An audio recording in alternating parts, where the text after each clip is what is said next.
In November 1979, a new television series premiered on ABC. Heart to Heart featured the glamorous jet-setting adventures of Jonathan and Jennifer Hart, a wealthy married couple who solved mysteries together. The show was an instant success, winning the People's Choice Award in 1980 and capturing the hearts of millions of viewers. At the center of this television phenomenon were Robert Wagner and Stefanie Powers. On screen, their chemistry was electric. They portrayed the ideal married couple, partners in every sense, deeply in love, endlessly supportive of each other's ambitions. It was the kind of relationship that audiences dreamed of, a fantasy of romance and adventure wrapped in designer clothes and exotic locations. The public believed what they saw on screen. Wagner and Powers were not just co-stars, they were friends. Close friends. The kind of friends who could laugh together for hours on set, who had an effortless rapport that seemed impossible to fake. But the reality behind the scenes was far more complicated. The show's creators had originally wanted Natalie Wood, Wagner's real-life wife, to play Jennifer Hart. But Wagner insisted on Powers, having worked with her before on an episode of his previous series, It Takes a Thief. He recognized something in her, a spark, a connection. He fought the network to cast her, despite ABC's lack of enthusiasm. Without RJ's insistence, I probably would not have been in the show. Powers later admitted, "I was not the most in-demand actress in town at the time. My last television series was less than a smash hit, but when it came to Heart, RJ was very much my champion. Without him, I would never have been Jennifer Hart." The chemistry was undeniable. Wagner and Powers worked together from 1979 until 1984, and then went on to make 8 heart-to-heart television movies, the last released in 1996. They remained close, with Wagner posting birthday wishes for Powers even in recent years, calling her the incomparable Stefanie Powers, forever Mrs. H. But behind the glamour and success, a storm was brewing. A storm that would shatter lives, destroy reputations, and leave an unsolved mystery that continues to fascinate the world. Powers had been in a long-term relationship with actor William Holden, a Hollywood legend in his own right. They had been together for nearly a decade, though their relationship was complicated by Holden's alcoholism. The middle 7 years were brilliant, Powers reflected. They were bookended by alcoholism. Alcohol was his mistress. Wagner, meanwhile, was married to Natalie Wood. They had married, divorced, and remarried. Their relationship was tumultuous, marked by infidelity and conflict. Wood had allegedly caught Wagner in a very compromising position with his male butler in 1962, leading to a devastating confrontation that left Wood with a bleeding hand and the beginning of a sleeping pill addiction that would plague her for years. Both couples presented a polished public image. Both were beloved by fans. Both were hiding secrets that would eventually explode in tragedy. The public saw the glamour. They saw the success. They saw Heart to Heart and believed that Wagner and Powers were the embodiment of the ideal relationship. What they didn't see was the tension, the secrets, the growing unease that something was very, very wrong. And then November 1981 arrived, and everything changed forever. In the weeks leading up to November 1981, there were signs that something was seriously amiss. Strange behavior, unusual comments, hidden tensions that were beginning to surface. Powers' relationship with William Holden was deteriorating. The actor, known for classics like Sunset Boulevard and Network, was in decline. His alcoholism had worsened, and he had become increasingly reclusive. In early October 1981, Holden traveled from his Palm Springs home to his coastal apartment in Santa Monica, telling the building manager that he did not want to be disturbed. Powers later claimed that she and Holden had separated but remained in close contact. "We were previously together for 9 years," she said. "The middle 7 years were brilliant. They were bookended by alcoholism. But there were whispers, questions about what really happened in those final months. Did Powers visit Holden on the day of his death? The building manager claimed Holden had made it clear he didn't want to be disturbed. Yet someone must have been there. Someone must have witnessed what happened. Meanwhile, Wagner and Wood were also struggling. Their marriage was strained. Wood was filming Brainstorm with Christopher Walken, and there were rumors of a close relationship between the co-stars. Wagner, famously jealous, was reportedly furious. The stage was set for a confrontation. Wood had also confided in her sister, Lana, about the violence in her marriage. In her book Little Sister, Lana Wood alleges that Wagner had been physically abusive. I believe that RJ delivered a blow to the left side of Natalie's face that knocked her unconscious, Lana wrote. I believe that, suddenly panic-stricken when he realized what he'd done, RJ made the fatal decision to put Natalie in the water to avoid being held responsible. These were not idle rumors. Lana Wood had witnessed the aftermath of Wagner's violence before. When Natalie discovered Wagner in a compromising position in 1962, she arrived at her parents' home totally distraught, with her hand bleeding from squeezing a shattered glass. There was a pattern, a history of violence, a history of deception, but the public didn't know any of this. They saw Robert Wagner as the charming star of Heart to Heart. They saw Stefanie Powers as the elegant actress who had found success on a hit television show. They had no idea that beneath the surface there were dangerous currents. Powers and Wagner were growing closer during this time. They were working together on Heart to Heart, spending long hours on set, developing the kind of intimacy that comes from shared professional success. But there was something else there too, something unspoken. Powers had been friends with Natalie Wood since childhood. The two had taken ballet classes together in Los Angeles in the 1950s. Los Angeles in 1950s was like growing up in a small town, Powers said. It was an industry town, and everybody knew everybody. Yet, by 1981, that childhood friendship seemed strained. There were rumors that Wood didn't approve of Powers's close relationship with her husband. There were whispers that Wood was jealous of the on-screen chemistry between Wagner and Powers. Something was rotten in the state of Hollywood, and it was about to explode.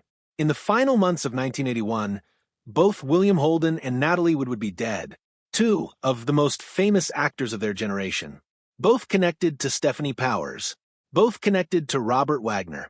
Coincidence? Or something far more sinister? The first crack in the official narrative came with the death of William Holden on November 12, 1981.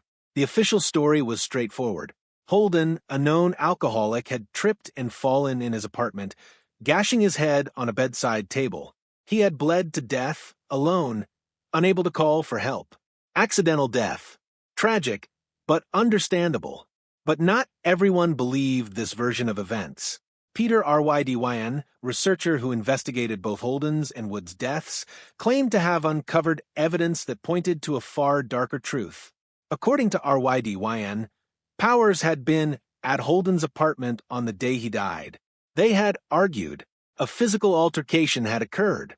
Holden had struck his head, and Powers, faced with a choice between saving him and saving herself, had chosen self-preservation. She knew he needed immediate hospitalization, Rydyn wrote. She could either save him or save herself. She began a systematic crime scene makeover, leaving a scenario to reinforce Holden's reclusion. These were explosive claims, but were they true? Rydyn's theories circulated in the shadows of the internet, dismissed by many as the ravings of a conspiracy theorist. Yet they raised questions that had no satisfactory answers. How had Holden managed to sustain such a severe head injury in a simple fall? Why was the crime scene never properly investigated? Why was the official ruling of accidental death accepted so quickly? But Rydyn's most shocking claim was that Holden's death and Natalie Wood's death were connected. He believed that Wood had discovered the truth about what happened to Holden and had to be silenced. Powers had confessed to Wagner her opportunistic murder. Rydyn claimed. Natalie's initial suspicion, then proof of Powers' crime, ignited a determined, urgent agenda for her to be silenced. According to this theory, Wagner had his own reasons for wanting Wood dead. She knew about his business impropriety and his sexual activities. She was an obstacle to his relationship with Jill St. John. She was a liability. All three actresses shared star-molding mothers, Rydyn wrote, And from the moment they first attended the same ballet school, Natalie's presence drew resentment and envy that would brew into vengeance and redress. Powers and St. John used their mutual malefic influence. Wagner was primed. His wife had to die soon. These were incendiary accusations. Accusations that Powers, Wagner, and St. John had conspired to murder Natalie Wood. Accusations that Powers had murdered William Holden. But our YDYN was not alone in his suspicions. Other voices began to emerge, voices that had been silenced for decades. Dennis Davern, the captain of a Splendor, Wagner's yacht, came forward with his own damning testimony. For years, Davern had kept quiet. He had signed a statement prepared by Wagner's attorney, agreeing to say nothing about the events of that weekend. But in 2006, Davern co-authored a book, Goodbye Natalie, Goodbye Splendor, in which he revealed what he claimed was the truth about Wood's death. "We had a tense atmosphere from the start of the cruise," Davern wrote. Robert Wagner was not content entertaining his wife's brainstorm co-star, Christopher Walken. As the day progressed, the tension thickened. Davern described a weekend of arguments, a fight between Wagner and Walken, a fight between Wagner and Wood. And then, suddenly Wood was missing. She said she was going to leave the island come Saturday morning. Davern wrote, "I attempted to talk her out of that choice in an effort to avoid more problems aboard the yacht, but she insisted we return to the yacht." Wagner, according to Davern, was furious. "I repeatedly asked Robert Wagner to cancel the outing," Davern claimed, but he insisted Natalie would get her wish fulfilled, a full weekend outing with her co-star. Robert Wagner's tone sounded revengeful as well as ominous. Davern's testimony was devastating. He claimed that Wagner had been with Wood when she went overboard. He claimed that Wagner had lied to authorities. He claimed that the entire investigation had been a cover-up. But Davern had his own credibility issues. He had lied to police initially. He had signed a statement prepared by Wagner's attorney. His motivations were questioned. Yet, when Davern took a polygraph test in 2008, he passed. His account of the events of that weekend was deemed truthful. The walls were closing in on Robert Wagner, and Stefanie Powers was at the center of the storm. As the years passed, the evidence against Robert Wagner grew, and with it, the questions about Stefanie Powers' role in the unfolding tragedy. In 2011, the Los Angeles County Sheriff's Department reopened the investigation into Natalie Wood's death.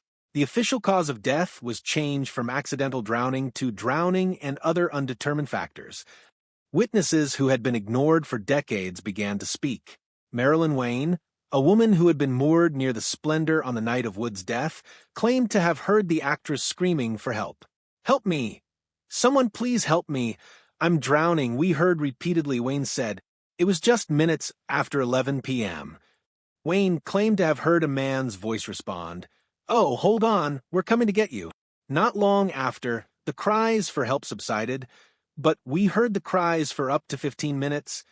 If Wayne's account was true, it meant that Wood was in the water for an extended period of time, calling for help. It meant that the delays in reporting her missing were even more unconscionable than previously believed. The timeline was damning.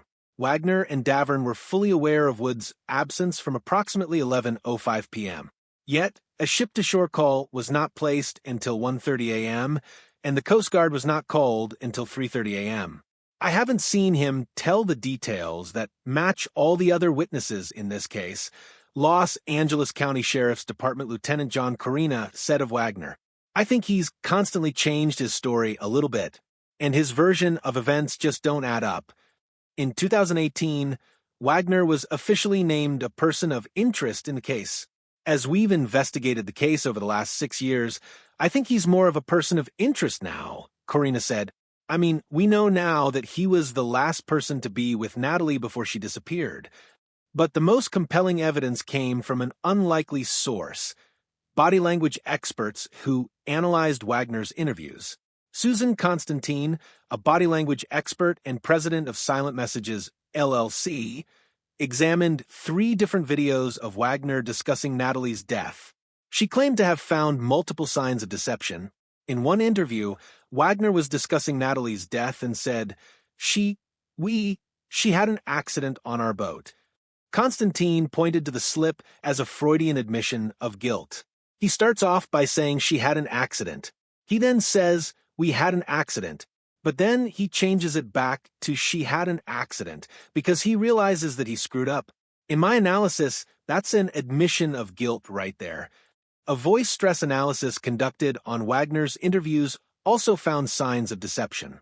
On the word, his stress level is almost off the charts, said Michael Silvestra, a certified voice stress analyst.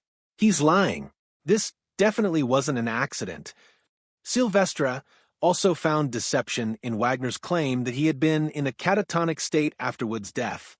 He's overcompensating, said psychologist Dr. Sanama Fees. I couldn't possibly have anything to do with this, because if I did, would I be in this type of shock? The evidence was mounting. Wagner had changed his story repeatedly. He had delayed reporting his wife missing. He had exhibited signs of deception in interviews. But what about Stefanie Powers? Powers had been a constant presence in Wagner's life. She had been there through the tragedies. She had been there to comfort him. She had been there to support him. But was she also part of the cover-up? In her own interviews, Powers had been defensive of Wagner. She dismissed the accusations against him as the work of people trying to make some money off of selling the story. I'm sure it gets to him, she said. Powers portrayed herself as the loyal friend, standing by Wagner through the storm of accusations. But her loyalty seemed almost too perfect, too convenient. Did she know something she wasn't telling? The moment everything changed came in 2018. The Los Angeles County Sheriff's Department, after years of quiet investigation, publicly named Robert Wagner a person of interest in his wife's death. The announcement sent shockwaves through Hollywood. Wagner, the beloved star of Heart to Heart, the charming actor who had charmed audiences for decades, was suddenly the subject of a murder investigation. It's suspicious enough to make us think that something happened, Detective Ralph Hernandez said. The ultimate problem is we don't know how she ended up in the water. Wagner, then 88 years old, refused to speak with investigators. His attorney released a statement denying any involvement in the death. But the damage was done. The public was no longer buying the official narrative. The reaction was swift and brutal. Wagner's reputation, carefully cultivated over decades, was in tatters. Fans who had adored him for years were forced to confront the possibility that he was a murderer. And Stefanie Powers? She remained loyal, unwaveringly, unshakably loyal. But her loyalty raised questions. Why was she so certain of Wagner's innocence? What did she know that the rest of the world didn't? Powers had her own secrets, her own mysteries, her own connections to the tragedy that had unfolded 40 years ago. She had been in a relationship with William Holden when he died. She had been working with Wagner when Natalie Wood died. She had been present for both tragedies. Coincidence? Or was there something more? The evidence, while circumstantial, was troubling. Powers had been one of the last people to see Holden alive. She had been present when the decision was made to keep Wood's death quiet. She had been a constant presence in Wagner's life, supporting him through the worst moments of his life. But what did she know? And when did she know it? The turning point in the investigation came when Davern and Lana Wood began speaking publicly about their suspicions. Lana, Natalie's sister, was relentless in her pursuit of justice. She wrote a book, gave interviews, and pushed for the case to be reopened. I believe that everything he did afterward was all about covering up the fact that in a drunken, jealous, rage-filled moment, he killed my sister, Lana said of Wagner. Lana's account was corroborated by others. Davern, the boat captain, had passed a polygraph test. Wayne, the witness on the nearby boat, had heard Wood crying for help. The evidence was piling up. But the final piece of the puzzle, the piece that would tie everything together, was still missing. And Stefanie Powers held the key. When we analyze all of the available information, a disturbing picture begins to emerge. It's a picture of deception, violence, and a cover-up that has lasted for decades. Let's connect the dots. William Holden died on November 12, 1981, under circumstances that have never been fully explained. The official story is that he fell and hit his head. But Witnesses claim that Stefanie Powers was at his apartment that day. Her version of events has never been subjected to rigorous investigation. 2 weeks later, Natalie Wood died on November 29, 1981, after falling from her husband's yacht. The official story is that she slipped and drowned, but witnesses claim she was in an argument with her husband before she went overboard. The boat captain claims that Wagner was with her when she disappeared. Both women were connected to Stefanie Powers. Holden was her lover. Wood was her friend and her co-star's wife. Powers had a motive to want both of them gone. Holden was a burden, an alcoholic who was dragging her down. Wood was an obstacle, a jealous wife who disapproved of Powers' closeness to her husband. And then there were the secrets, the dark secrets that could destroy everything Powers and Wagner had built. What if the theory proposed by Peter Rydyn is correct? What if Powers did confess to Wagner that she had killed Holden? What if Wood discovered the truth and had to be silenced? It's a chilling possibility, but it's not the only one. Another theory is that Wagner killed Wood in a fit of rage and Powers helped cover it up. The two were close. They had a bond that went beyond friendship. They had shared trauma, shared grief, shared secrets. What if Powers helped Wagner dispose of the evidence? What if she helped him construct the narrative of accidental drowning that has persisted for 44 years? There are still so many unanswered questions. Why was Wagner cleared of involvement in 2022? Why did the Los Angeles County Sheriff's Department say that all leads had been exhausted? The answers may lie in the web of connections that bind Powers, Wagner, and the tragedies that befell both Holden and Wood. We may never know the full truth, but we can look at the evidence and ask the question that has haunted this case for decades. What really happened on that yacht? And what role did Stefanie Powers play in the unfolding tragedy?